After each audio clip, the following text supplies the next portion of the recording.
ఖమ్మం జిల్లా వేంసూరు మండలం కందుకూరులో శ్రీ వెంకటేశ్వర స్వామి కళ్యాణ మహోత్సవం సందర్భంగా జాతీయ స్థాయి ఎద్దుల పోటీలను ప్రారంభించారు ఎమ్మెల్యే సండ్ర వెంకట వీరయ్య. ఉత్సవాలలో భాగంగా ఎద్దుల బల ప్రదర్శన, పురుషుల కబడ్డీ పోటీలను నిర్వహిస్తున్నట్టు చెప్పారు. భక్తుల రద్దీ దృష్ట్యా ఎలాంటి అవాంఛనీయ సంఘటనలు జరగకుండా పోలీసులు పటిష్ట భద్రత ఏర్పాటు చేశారన్నారు.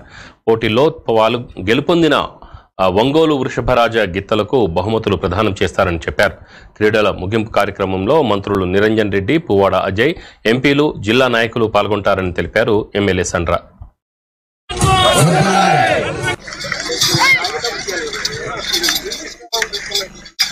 సహాయకులకి మన నిర్వాహకులు భోజనాలు ఏర్పాటు చేశారు.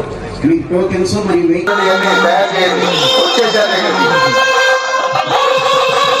మన సాంప్రదాయం, మన యొక్క వ్యవసాయ రంగంలో, రైతు కుటుంబంలో, మన భారతదేశ కుటుంబ వ్యవస్థ ఏ రకంగా ఉందో, మనకు అన్నం పెట్టే మన ధాన్యాలు పండించే దాంట్లో మన వ్యవసాయ రంగం కూడా అంత ముఖ్యమైనది, మన పశు సంపద కూడా అంతే ముఖ్యమైనది.